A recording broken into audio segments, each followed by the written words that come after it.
miskin papan, bagai orang yang termiskin di dunia.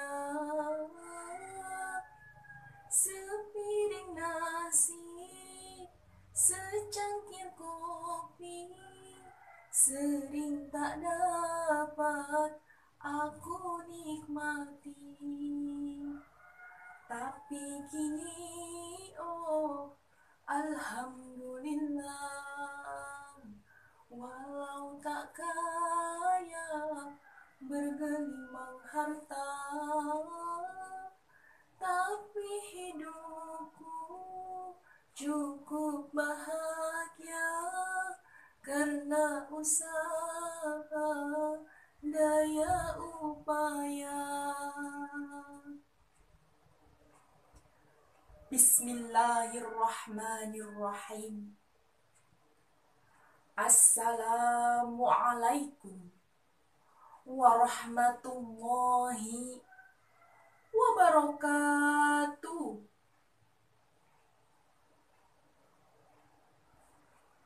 Hamdan wa syukran lillah. Nahmaduhu wa nasta'inuhu wa nastaghfiruh.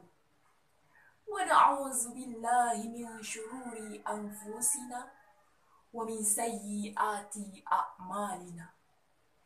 May yahdihillahu fala mudilla lahu wa man yudlilhu fala hadiya lahu. Subhanaka la ilma lana illa ma 'allamtana innaka antal alimul hakim. Rabbi shrah li sadri wa yassir li amri wahlul 'uqdatam min lisani yafqahul qawli. Ya Fattah ya Alim, ya Fattah ya Alim, ya Fattah ya Alim. Amma ba'du. Yang kami hormati, kami muliakan guru-guru yang telah mengajarkan kami, membimbing kami. Yang kami cintai juga kami banggakan. Hadirin rahimakumullah. Pertama-tama dan yang paling utama dan yang harus kita utamakan, marilah kita panjatkan puja dan puji syukur kehadirat Allah Subhanahu wa ta'ala. Karena dengan rahmat dan hidayahnya, kita dapat berkumpul di suatu majlis yang insya Allah dirahmati oleh Allah Subhanahu wa ta'ala.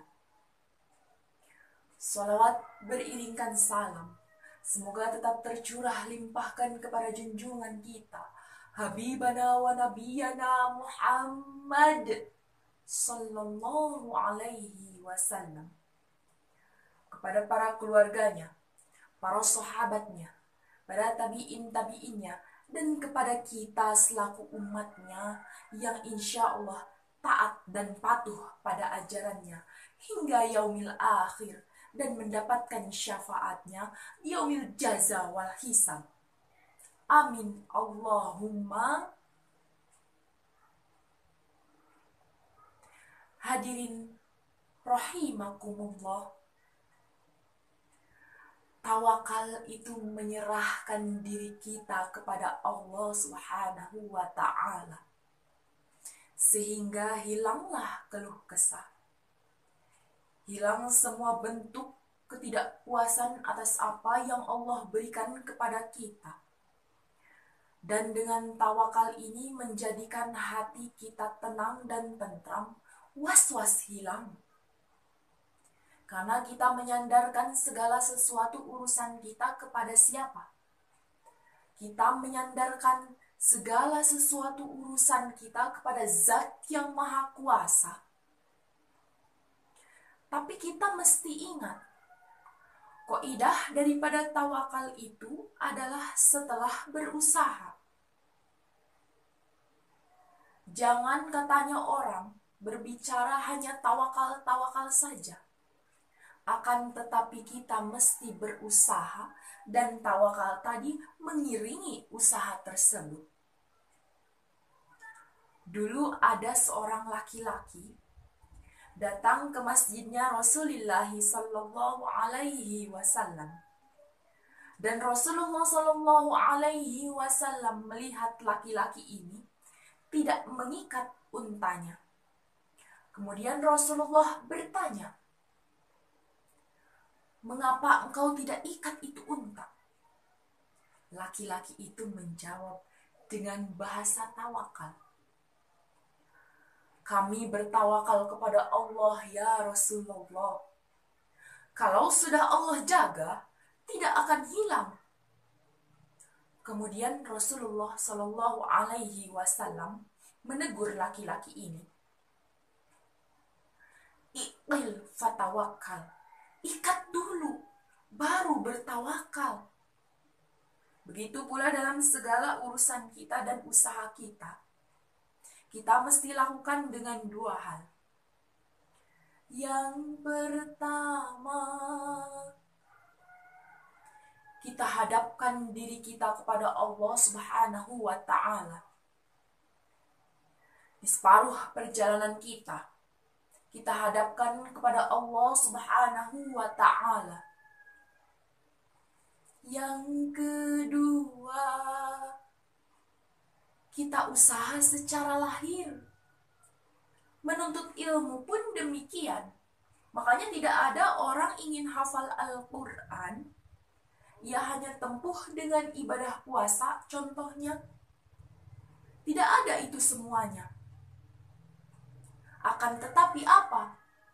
Kita mesti usaha memohon kepada Allah Subhanahu wa Ta'ala dengan beribadah kepadanya, berusaha, berdoa, dan seterusnya.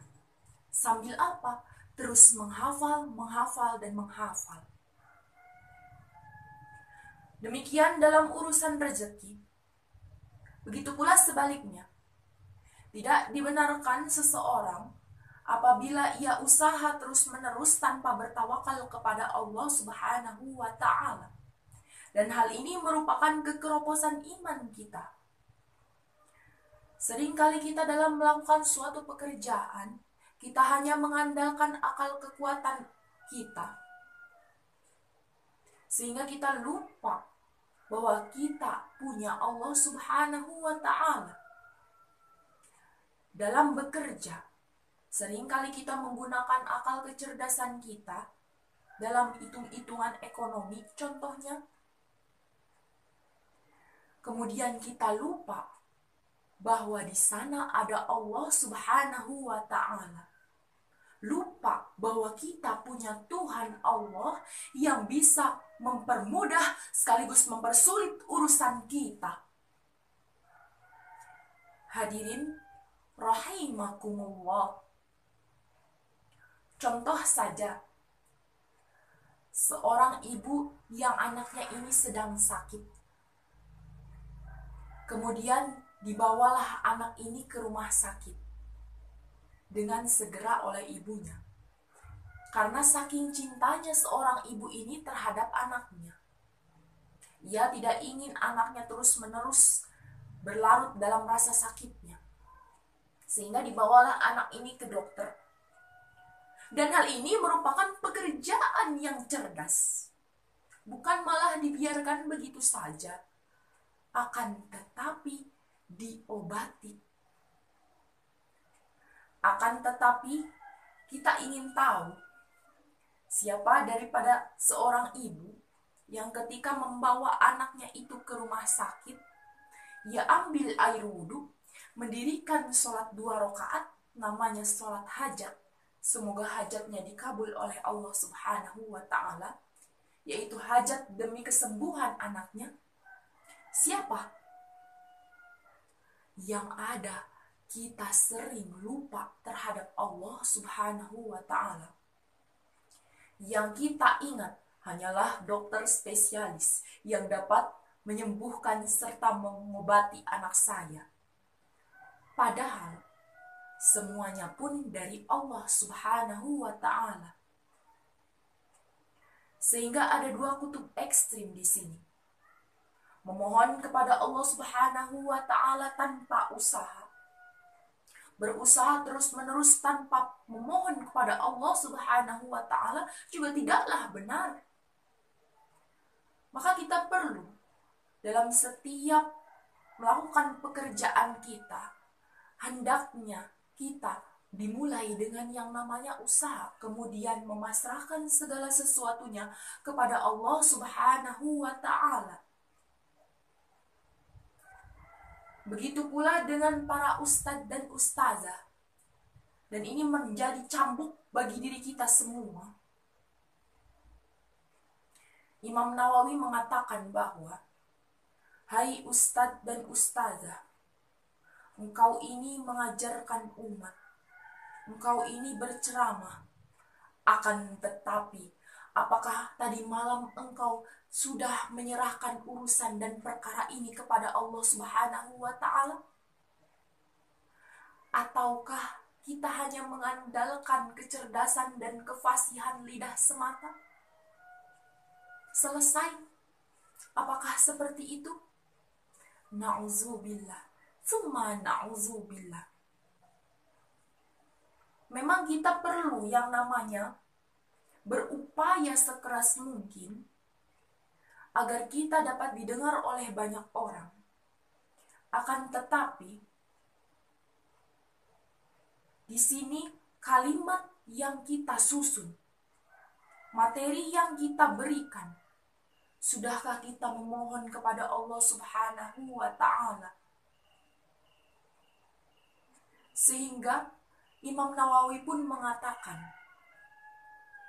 hai ustadz ustadzah, engkau mengajarkan umat, maka ketahuilah, jangan engkau tinggalkan 2 rakaat sholat. Apabila engkau datang ke suatu masjid, maka dirikanlah sholat tahiyatul masjid. Engkau memohon kepada Allah Subhanahu wa Ta'ala agar senantiasa ketika engkau mengucapkan kalimat dakwah, umat serta santri-santri yang engkau ajarkan ini memiliki pikiran yang jernih serta hati yang terbuka dan selalu berada di jalan Allah Subhanahu wa Ta'ala. Atau kita mendirikan sholat tahajud di tengah malam, memasrahkan segala sesuatunya kepada Allah Subhanahu wa Ta'ala. Namun apabila hal ini tidak pernah kita lakukan, itulah sombong. Mentang-mentang seorang ustadz dan ustadzah itu memiliki kecerdasan yang luar biasa, fasih lisannya, dapat mempengaruhi banyak orang, sehingga ia mengajak untuk lupa terhadap Allah Subhanahu wa Ta'ala. Dan hal ini merupakan kekeroposan iman. Sehingga perlu kita menggabungkan antara yang namanya usaha lahir dengan usaha batin. Usaha lahir adalah usaha kita. Usaha batin adalah tawakal. Dan usaha batin inilah merupakan ruh daripada usaha kita yang sesungguhnya. Karena kita memohon kepada Allah Subhanahu wa Ta'ala. Begitupun dengan seseorang yang berusaha kepada Allah Subhanahu wa Ta'ala. Di saat ia menjadi orang kaya sekalipun, ia akan menjadi orang kaya yang ingat bahwa segala sesuatu yang diberikan ini adalah buahnya dari Allah Subhanahu wa Ta'ala. Sehingga sangat mudah bagi mereka untuk menunaikan, mengeluarkan zakat dan menyantuni anak yatim. Karena apa? Mereka berangkat karena Allah Subhanahu wa Ta'ala. Sehingga betul, faman yatawakkal 'ala Allah fahuwa hasbuh. Barang siapa yang bertawakal kepada Allah, maka Allah akan urusi segala urusannya. Sehingga seseorang yang berusaha dan ia menjadi orang kaya sekalipun, ia akan menjadi orang kaya yang diayomi oleh Allah Subhanahu wa Ta'ala. Ketika ia pergi berobat, Ia memohon kepada Allah Subhanahu wa Ta'ala sambil terus berusaha, sehingga ketika ia dalam keadaan sehat pun ia selalu dijaga oleh Allah Subhanahu wa Ta'ala. Fahuwa hasbuh, maka Allah akan mengurusinya, maka Allah akan memberesinya. Sehingga perlu kita hadirkan pemahaman-pemahaman seperti ini, memberikan definisi mengenai tawakal, memberikan definisi apa itu mengenai usaha, dan bagaimana caranya kita mengkomparasikan kedua hal ini agar menjadi pemahaman yang benar di masyarakat. Karena apa?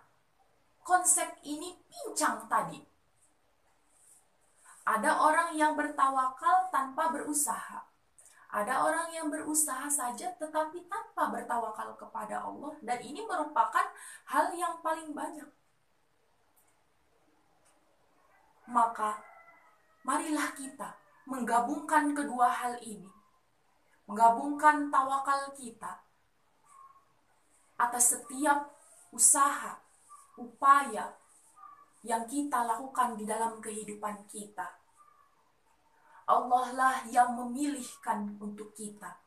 Allah lah yang tahu terbaik untuk kita. Allah lah yang mengatur segala urusan kita apabila kita berusaha dengan benar. Sehingga apa? Kita dengan dunia mendapatkan ridho Allah Subhanahu wa Ta'ala, dengan akhirat pun dan ditempuh dengan jalan ibadah, kita mendapatkan ridho Allah Subhanahu wa Ta'ala. Dan kita akan sampai kepada tujuan, yakni ridho terhadap Allah Subhanahu wa Ta'ala. Mungkin cukup sekian yang dapat saya sampaikan. Kurang lebihnya mohon dimaafkan. Nasrum minallah wa fathun bil qarib. Mangan ketupat lawuh bakmi, manawi lepat. Please forgive me. Wallahu muafiq ila aqwamit thariq. Wabillahi taufiq wal hidayah, waridha wal inayah.